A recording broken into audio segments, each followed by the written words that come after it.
Kabanata 20. Mga pagtatapat. Ang sikolohiya ng sarili kong pera.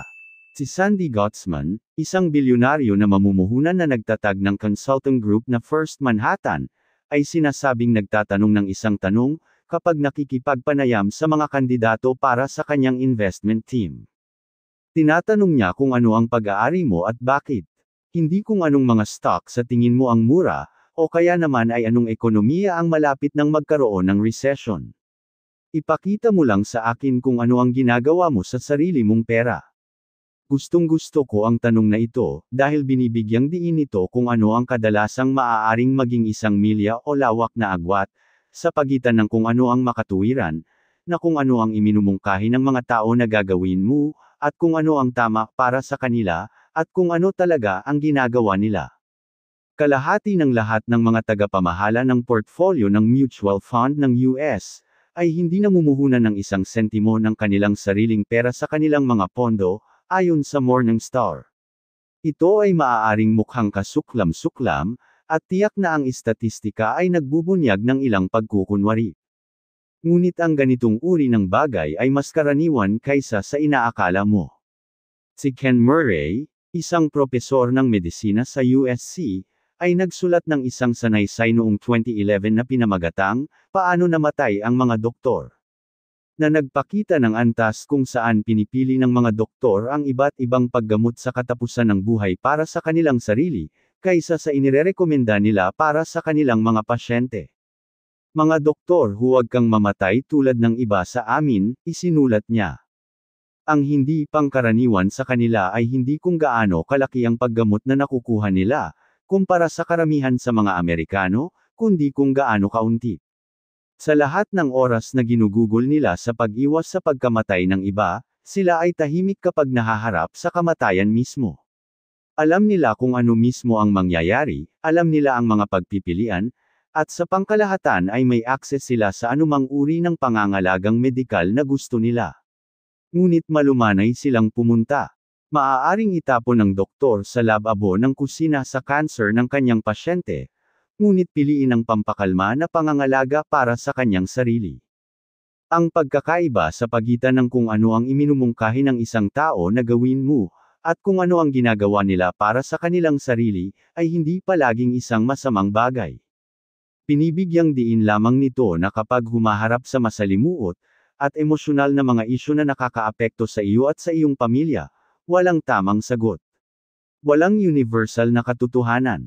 Mayroon lamang kung ano ang gumagana para sa iyo at sa iyong pamilya, ang paglalagay ng check sa mga kahon na gusto mong i-check, sa paraang nagbibigay sa iyo ng komportable at nakakatulog ng maayos sa gabi. May mga pangunahing prinsipyo na dapat sundin, totoo ito sa pananalapi at medisina, ngunit ang mahahalagang desisyon sa pananalapi, ay hindi ginagawa sa mga spreadsheet o sa mga aklat-aralin. Ang mga ito ay ginawa sa hapagkainan. Kadalasan ay hindi ginawa ang mga ito na may layuning i-maximize ang mga kita, ngunit bawasan ang pagkakataong mabigo ang isang asawa o anak. Ang mga bagay na iyon ay mahirap i-summarize sa mga chart o formula, at iba-iba ang mga ito sa bawat tao. Ang gumagana para sa isang tao ay maaaring hindi gagana para sa iba. Kailangan mong mahanap kung ano ang gumagana para sa iyo. Narito kung ano ang gumagana para sa akin. Kung paano iniisip ng aking pamilya ang tungkol sa pagtitipid. Minsang sinabi ni Charlie Munger, na hindi ko intensyon na yumaman. Gusto ko lang maging independent. Maaari nating iwasan ang maging mayaman, ngunit ang kalayaan ay palaging aking personal na layunin sa pananalapi. Ang paghabol sa pinakamataas na kita o paggamit ng aking mga ari-arian, upang mamuhay ng pinakamarangyang buhay ay walang gaanong interes sa akin. Parehong mukhang laro ng mga tao para mapabilib ang kanilang mga kaibigan, at pareho silang may mga nakatagong panganib. Gusto ko lang gumising araw-araw na kasama ko ang aking pamilya, at magagawa ko ang anumang gusto naming gawin sa aming sariling mga tuntunin.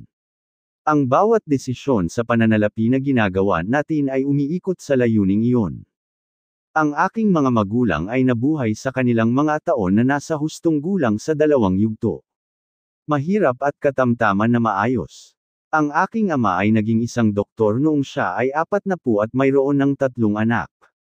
Ang kita ng sweldo ng doktor ay hindi nakabawi sa matipid na kaisipan na ipinipilit sa pagsuporta sa 3 nagugutom na bata habang nasa medikal na paaralan, at ang aking mga magulang ay gumugol ng magagandang taon sa pamumuhay ng mababa sa kanilang kinikita na may mataas na antas ng pagtitipid. Nagbigay ito sa kanila ng antas ng kalayaan. Ang aking ama ay isang doktor sa emergency room, isa sa mga propesyon na may pinakamataas na stress na naiisip ko, at nangangailangan ng masakit na pagtugling ng circadian rhythms, sa pagitan ng gabi at araw na shift. Pagkaraan ng 2 dekada, nagpasya siya na tama na, kaya tumigil siya. Lumipat sa susunod na yugto ng kanyang buhay.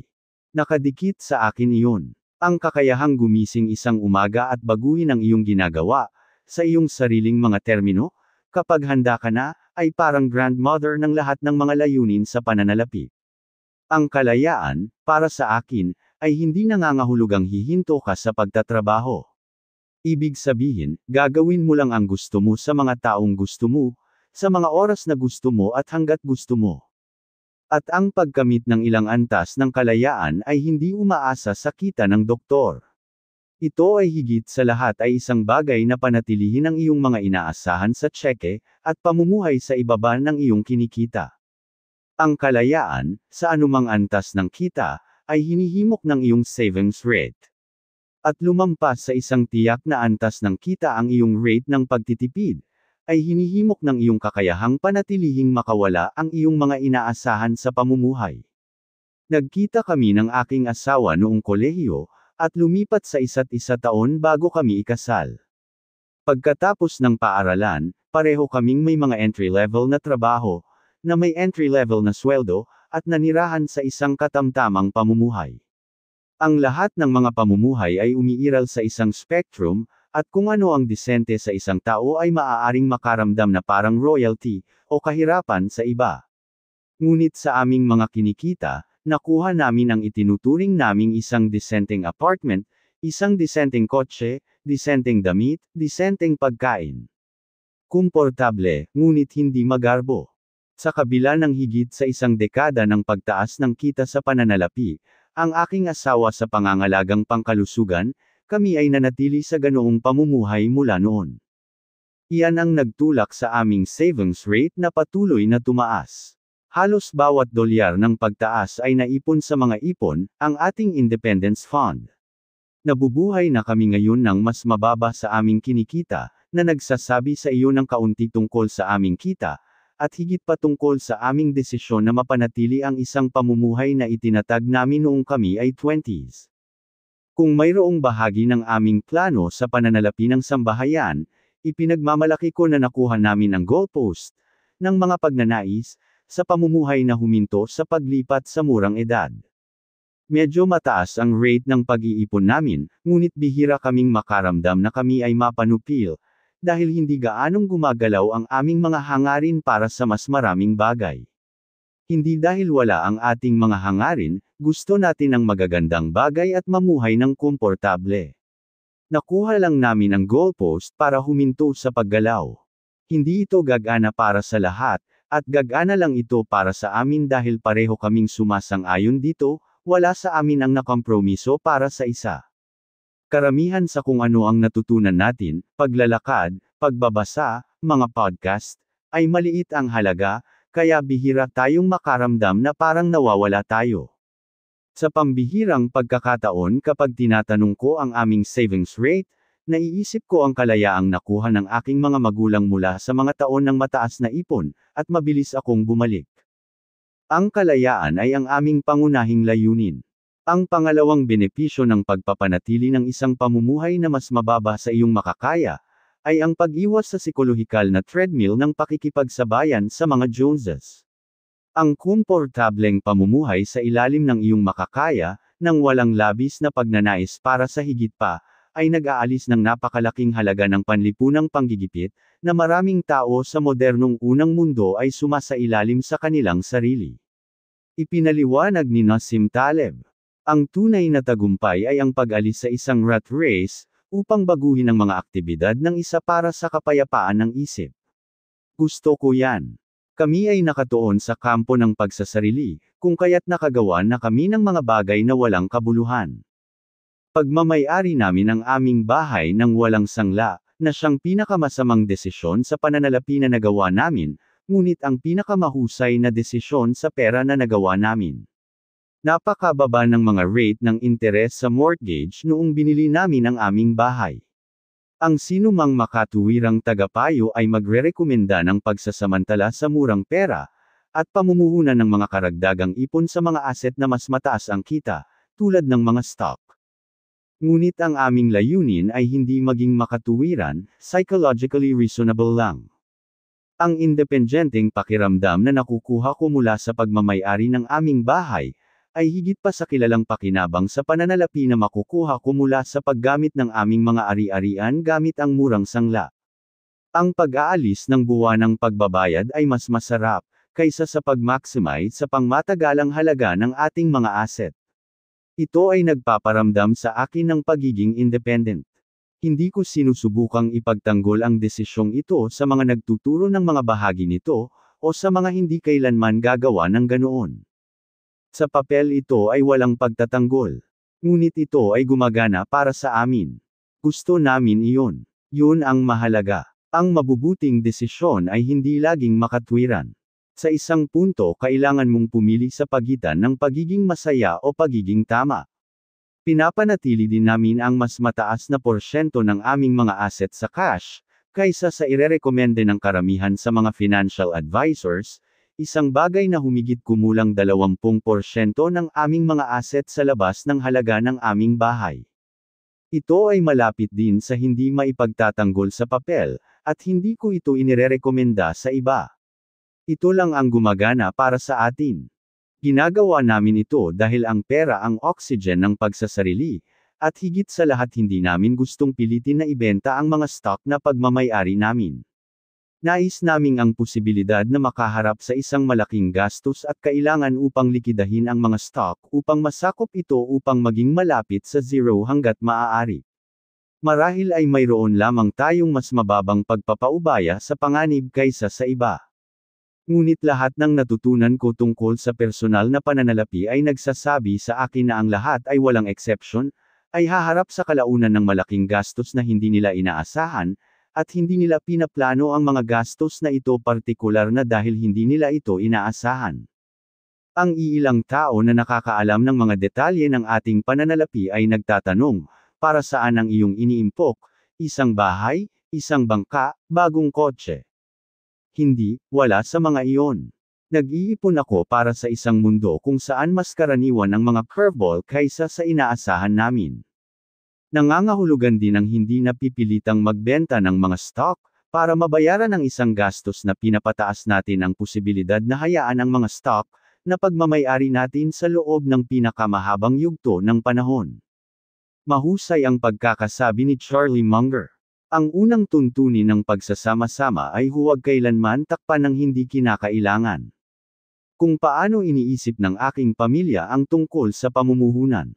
Sinimulan ko ang aking karera bilang isang stock picker.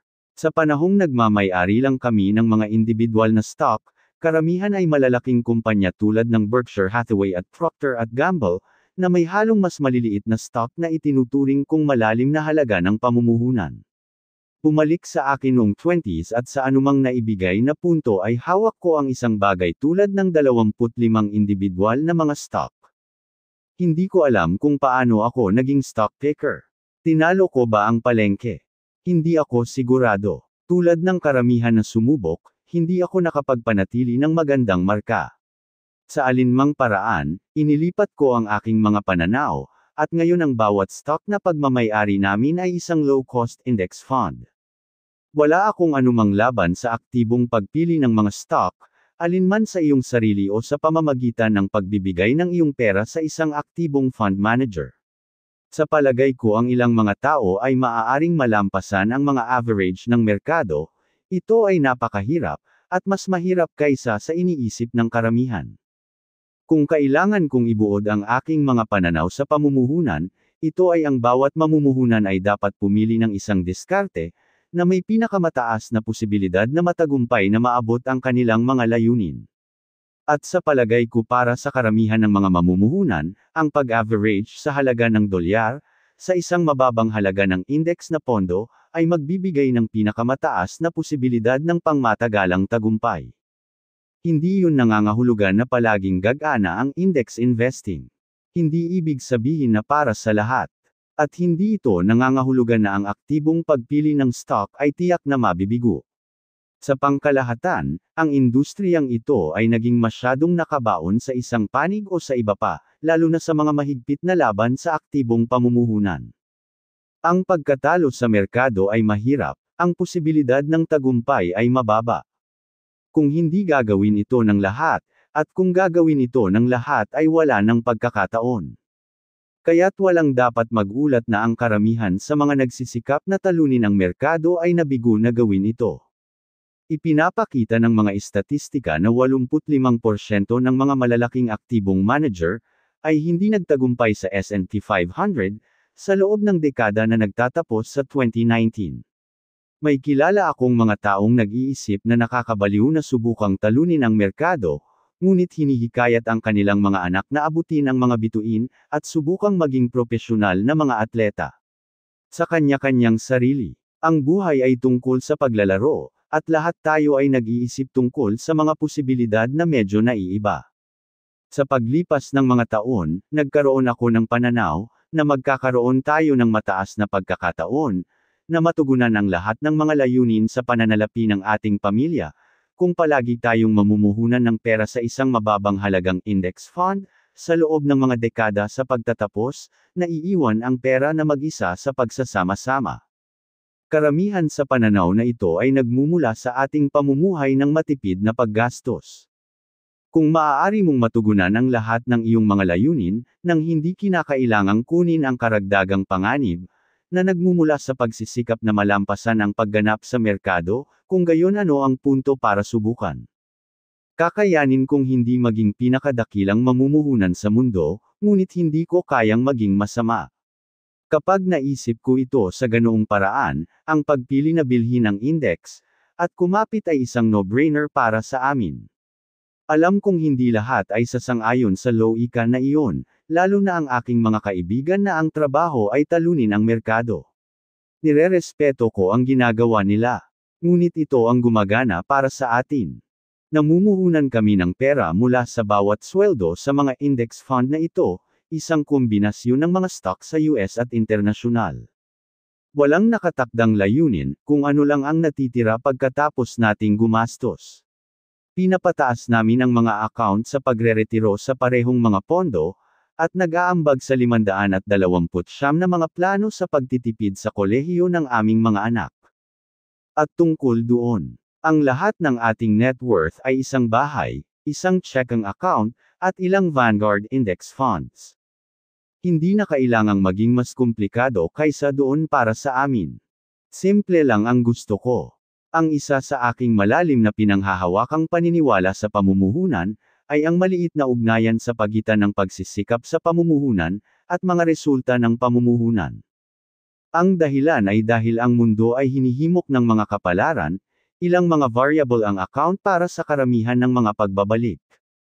Kahit anong pilit mo sa pamumuhunan hindi ka gagawa ng mabuti, kung makaligtaan mo ang 2 o 3 bagay, na nagpapakilos ng karayom sa iyong diskarte. Ang kabaligtaran ay totoo. Ang mga simpleng diskarte sa pamumuhunan, ay maaaring gumana ng mahusay hanggat nakukuha nila ang ilang mga bagay na mahalaga sa tagumpay ng diskarteng iyon. Ang aking diskarte sa pamumuhunan ay hindi umaasa sa pagpili ng tamang sektor, o pag-time sa susunod na pag-urong. Umaasa ito sa mataas na antas ng pagtitipid, pasensya, at optimismo, na lilikha ng halaga ang pandaigdigang ekonomiya, sa susunod na ilang dekada. Halos lahat ng aking pagsisikap sa pamumuhunan ay ginugugol ko sa pag-iisip tungkol sa 3 bagay na iyon, lalo na sa unang 2, na maaari kong kontrolin. Pinago ko ang aking diskarte sa pamumuhunan sa nakaraan. Kaya syempre may pagkakataon na baguhin ko ito sa hinaharap. Gaano man tayo mag-ipon o mag-invest, sigurado ako na palagi tayong magkakaroon ng layunin ng pagsasarili, at palagi nating gagawin ang kahit anong maximize para sa pagtulog ng maayos sa gabi. Sa tingin namin, ito ang sukdulang layunin, ang karunungan ng sikolohiya ng pera. Ngunit sa bawat isa sa kanila, walang sino man ang baliw. Marami pong salamat sa inyong pakikinig. Kung nagustuhan nyo, maaari po lamang na pindutin ang like, at subscribe button, at ang notification bell, upang lagi kayong updated, at magpatuloy pa tayo sa ating pag-upload.